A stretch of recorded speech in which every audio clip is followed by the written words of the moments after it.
3 rings for the elven kings under the sky, 7 for the dwarf lords in their halls of stone, 9 for mortal men doomed to die, 1 for the Dark Lord on his dark throne, in the land of Mordor where the shadows lie. 1 ring to rule them all, 1 ring to find them, 1 ring to bring them all, and in the darkness bind them, in the land of Mordor where the shadows lie.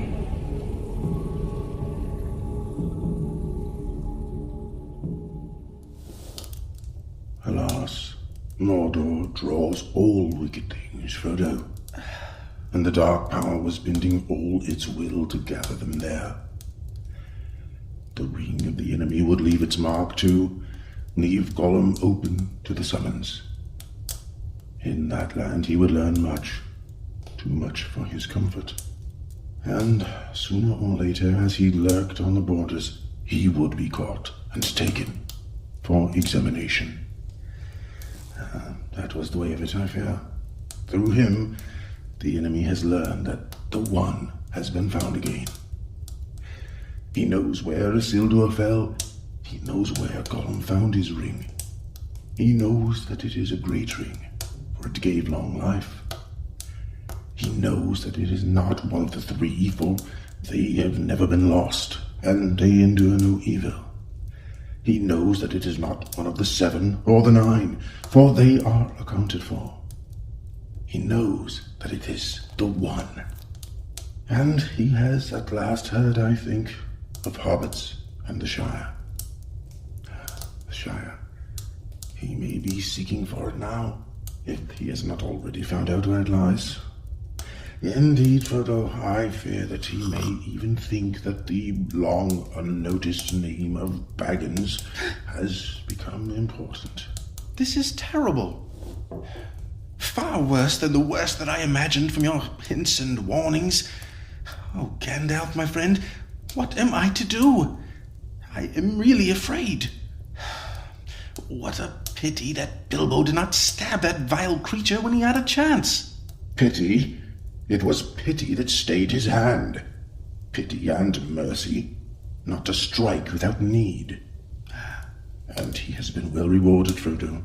Be sure that he took so little hurt from the evil and escaped in the end because he began his ownership of the ring so, with pity.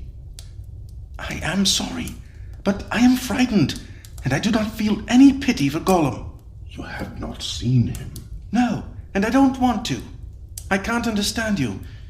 Do you mean to say that you and the elves have let him live after all those horrible deeds? He is as bad as an orc now, an enemy. He deserves death. Deserves it? I dare say he does. Many that live deserve death, and some that die deserve life. Can you give it to them? Then do not be too eager to deal out death in judgment, for even the very wise cannot see all ends. I have not much hope that Gollum can be cured before he dies, but there is a chance of it. And he is bound up with the fate of the ring. My heart tells me that he has some part to play yet, for good or ill, before the end. And when that comes, the pity of Bilbo may rule the fate of many, yours not least. In any case, we did not kill him.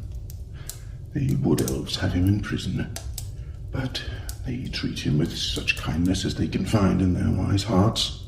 All the same, even if Bilbo could not kill Gollum, I wish he had not kept the ring.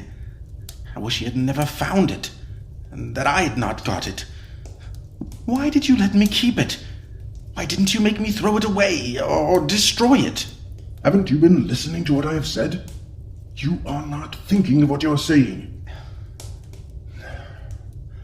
But as for throwing it away, that was obviously wrong.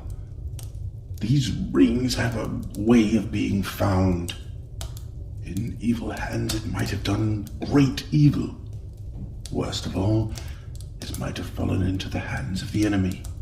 Indeed, it certainly would, for this is the one, and he is exerting all his power to find it, or draw it to himself.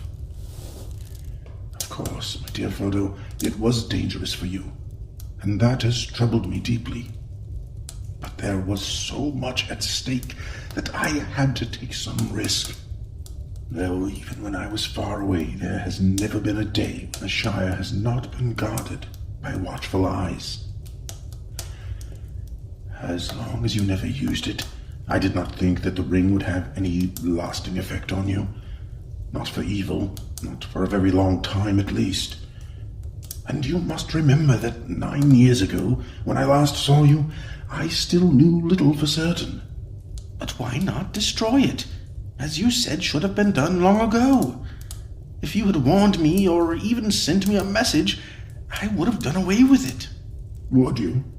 How would you do that? Have you ever tried? No, but I suppose one could hammer it or melt it. Try. Try now. Go ahead.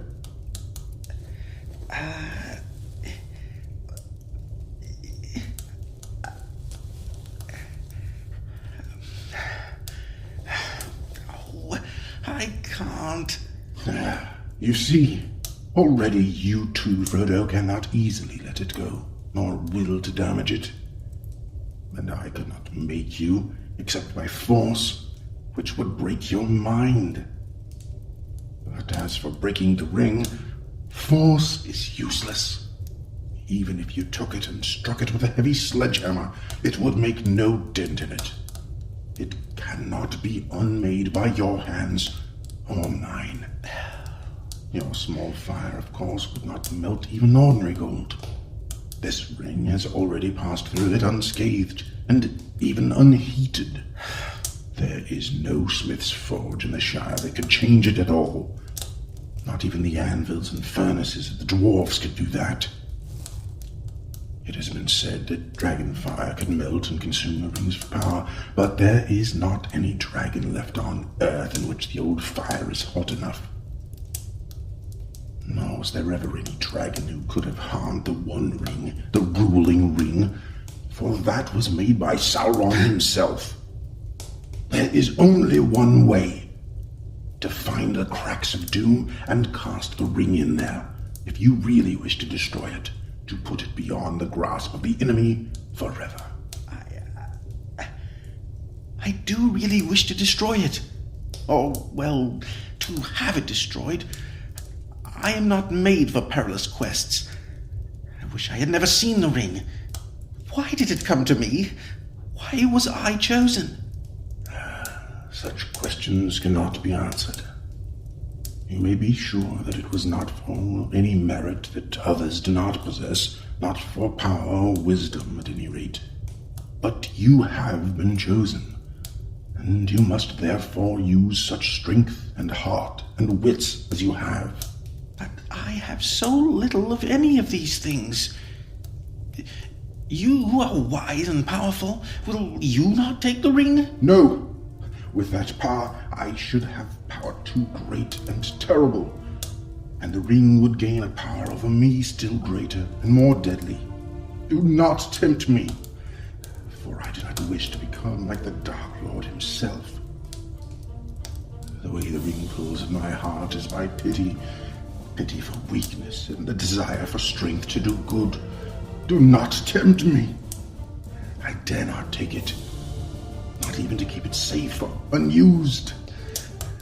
The wish to wield it would be too great for my strength, and I shall have such need of it. Great perils lie before me.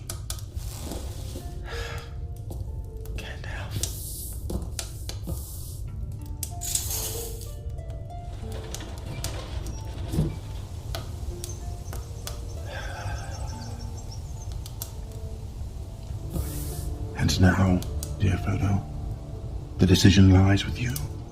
But I will always help you. I will help you to bear this burden as long as it is yours to bear. But we must do something soon. The enemy is moving.